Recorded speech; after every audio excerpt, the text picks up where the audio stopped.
The Emergency Council meeting. The Galactic Union Emergency Council sat in stunned silence. The holographic display showed a horror that none of them had imagined possible. Station Omega-7, home to 500,000 civilians from 20 different species, was under siege by the Kroth Empire. They have surrounded the station completely, Ambassador Velshera of the Centauri explained, her crystalline voice cracking with emotion. 15 Kroth warships. They are demanding total surrender within 48 hours. Council Chairman Torsvan activated another display. The station's defenses were destroyed in the initial attack. They have no weapons, limited life support, and no way to evacuate. The nearest Union military force is 3 weeks away. The terrible truth. Admiral Korath, the Union's highest-ranking military officer, stood before the council. His 4 arms hung at his sides in a gesture of defeat. I have reviewed every tactical scenario. There is no way to save them. The Kroth will either take them as slaves or kill them when they refuse to surrender. What about a rescue mission? Asked Representative Melm from the Aquarian delegation. Impossible, Korath replied. To reach the station, a ship must pass through the Kroth blockade. Their sensors are too advanced. Any rescue vessel would be detected and destroyed long before reaching Omega-7. Velshera's light dimmed with sorrow. So we abandon 500,000 innocent beings to death or slavery? The human speaks. No, said a voice from the back of the chamber. We don't abandon them. Every head turned to look at Ambassador James Carter, Earth's representative to the Galactic Union. Humans had joined the Union only 5 years ago, and many species still considered them primitive newcomers. Ambassador Carter, Chairman Torsvan said carefully, I understand your desire to help, but Admiral Korath has made it clear. He said it was impossible for any rescue vessel to reach the station undetected, Carter interrupted. He didn't ask if we could do it. The crazy plan. Admiral Korath's scales rippled with confusion. Ambassador, your species' stealth technology is no more advanced than ours. The Kroth will detect any ship you send. Carter smiled. We're not planning to hide from them, Admiral. We're planning to sneak past while they're looking somewhere else.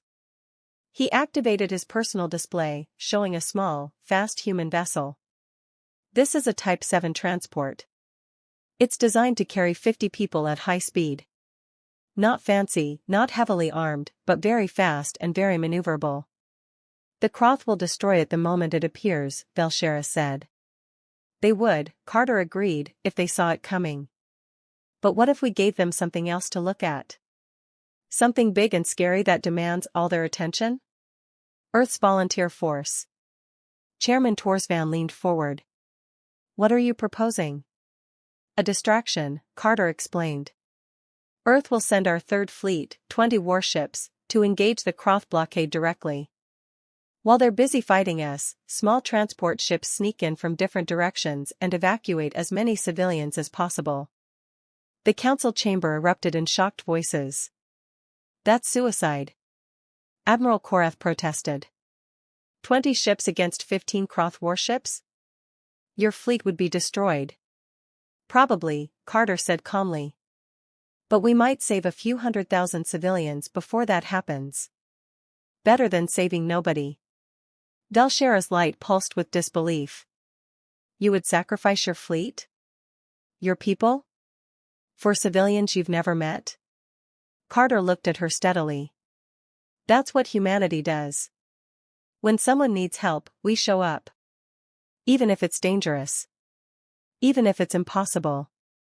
Even if everyone tells us not to. The preparation. 3 days later, Earth's third fleet assembled at the edge of Union space. Admiral Sarah Martinez stood on the bridge of the flagship, the EDS Defiant, reviewing the mission briefing one more time.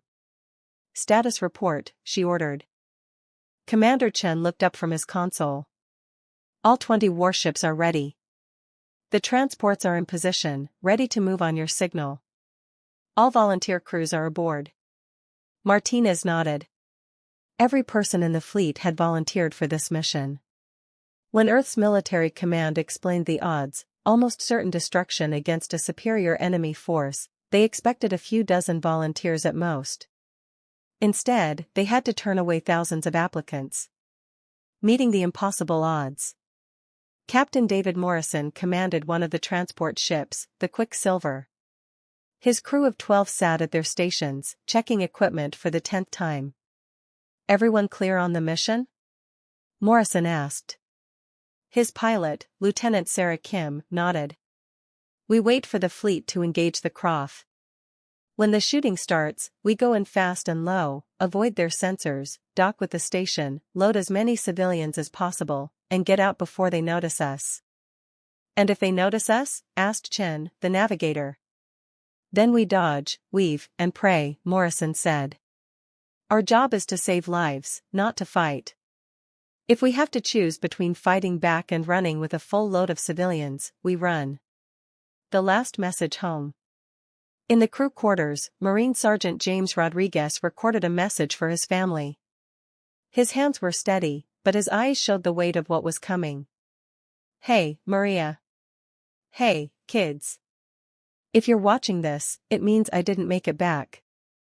I wanted you to know why I volunteered for this mission." He paused, choosing his words carefully. "There's a station out there with 500,000 people. Kids like ours.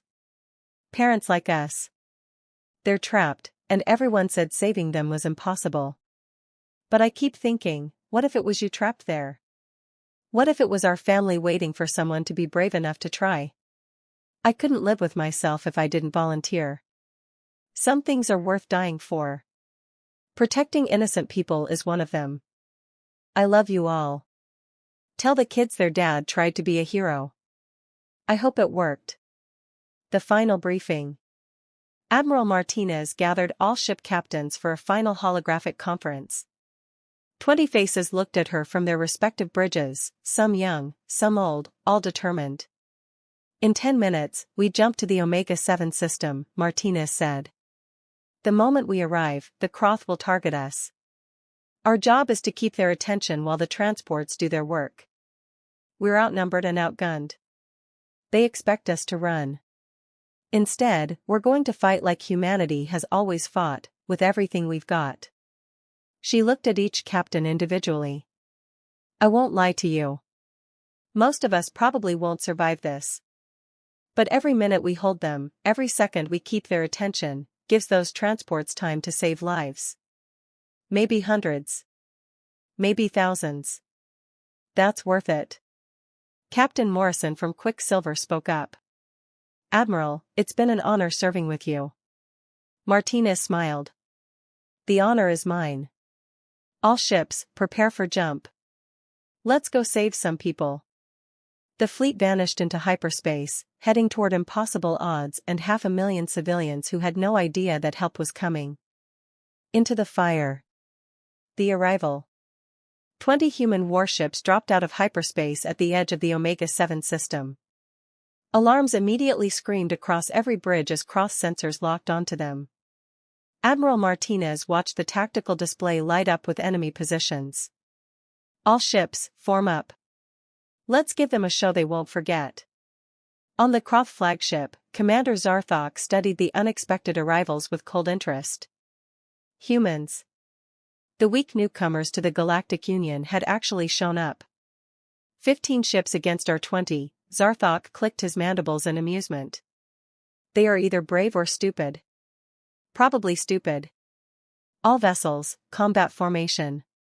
Destroy them. The dance begins. The battle started with a massive exchange of fire. Croft plasma weapons lit up the darkness of space while human railguns and missiles streaked toward enemy ships. Evasive maneuvers. Martinez shouted as plasma bolts screamed toward the Defiant. The ship rolled, dodging most of the fire, but one blast grazed the shields, making the whole vessel shake. "Shields at 70%, Commander Chen reported. Return fire on my mark. Target their lead cruiser. Fire." The Defiant's main railgun spoke, launching a tungsten projectile at tremendous speed. It punched through the Croft cruiser's shields and tore through its hull. The enemy ship went dark, tumbling out of formation. The transport teams move. While the battle raged, 5 transport ships crept toward Station Omega-7 from different angles. Captain Morrison piloted Quicksilver through the chaos, using the explosions and energy discharges to mask his approach. "Cross sensors are focused on the fleet," Lieutenant Kim reported. "We're in their blind spot. Approach vector is clear." "Take us in nice and slow," Morrison ordered. "No sudden movements that might catch their attention."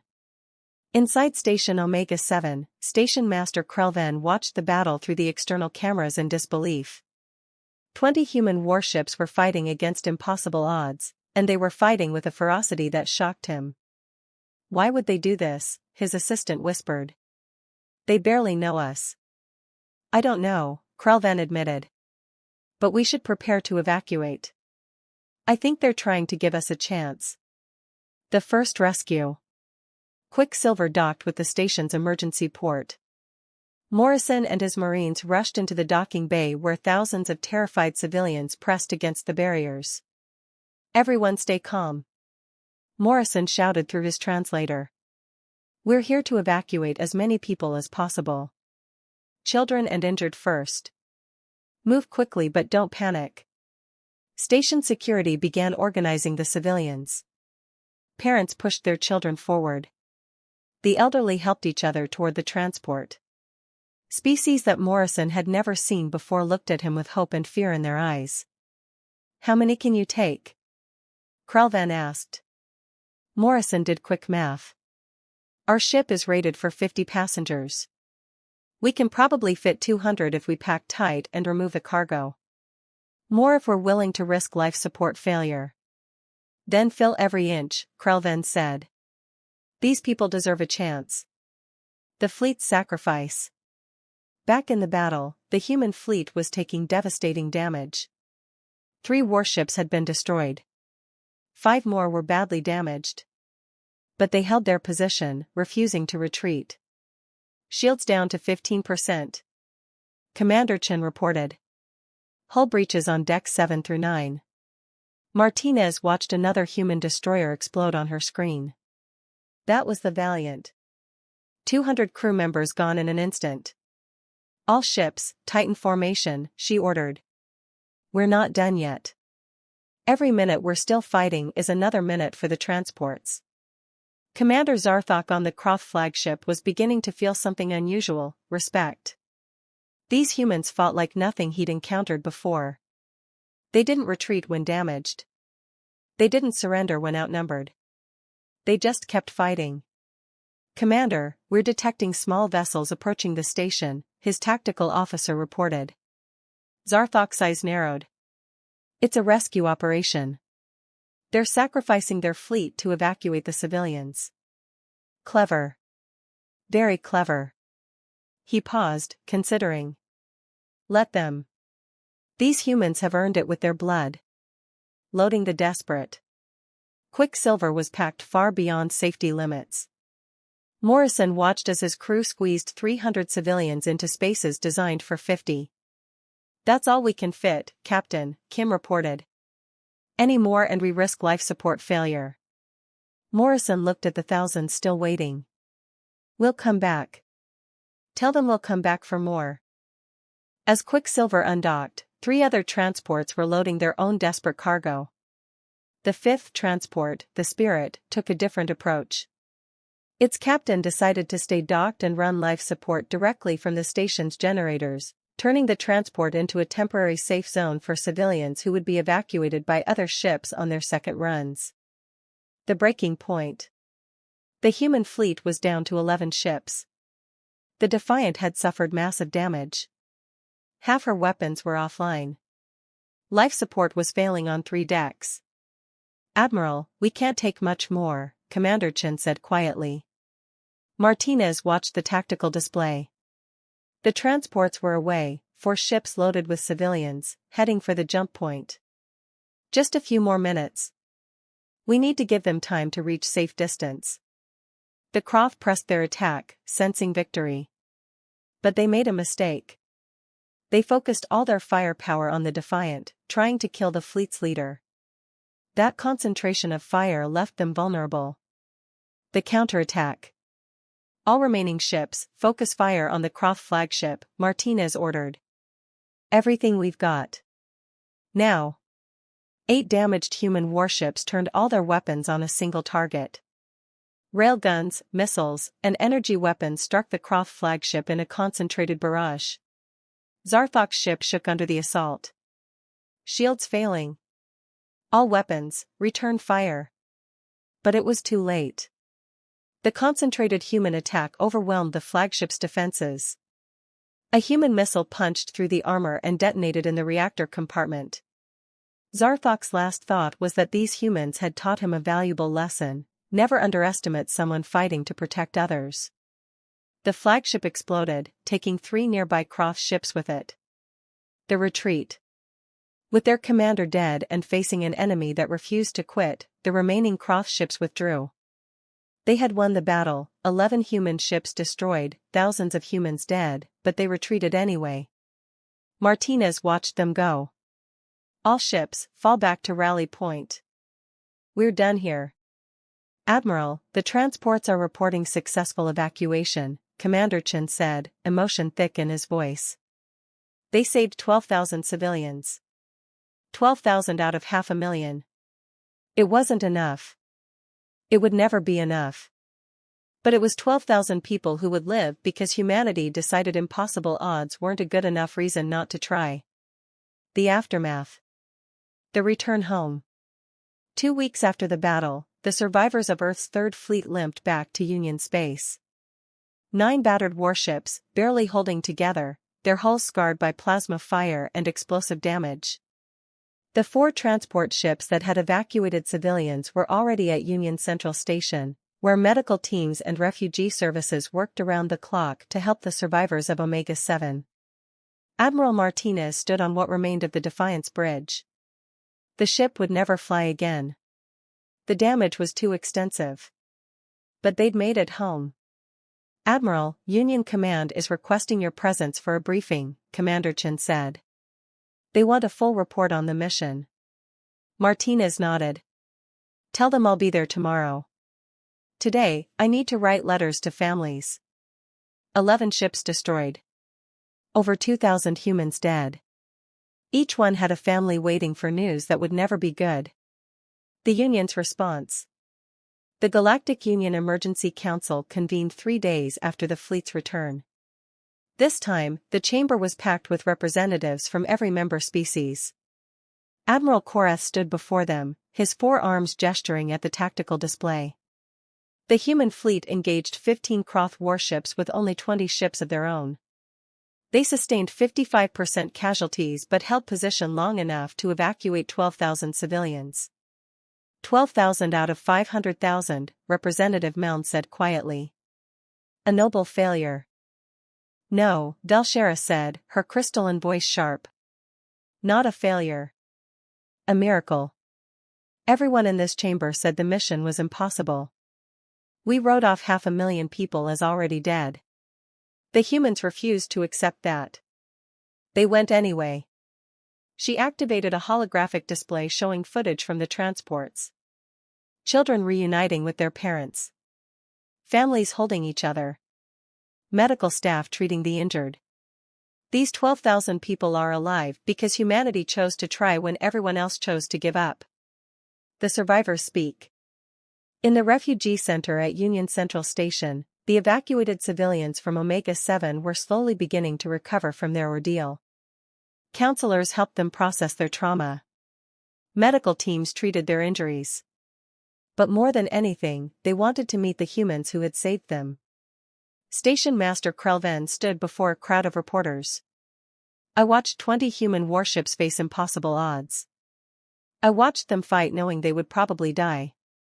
When I asked Captain Morrison why they came, he said, because you needed help, and that's reason enough. A young child from the Centauri species stepped forward. The humans saved my mother. They put themselves between us and the bad ships. They're heroes. The letters. Admiral Martinez sat in her temporary quarters, writing by hand. In an age of instant digital communication, she insisted on handwritten letters to the families of the fallen.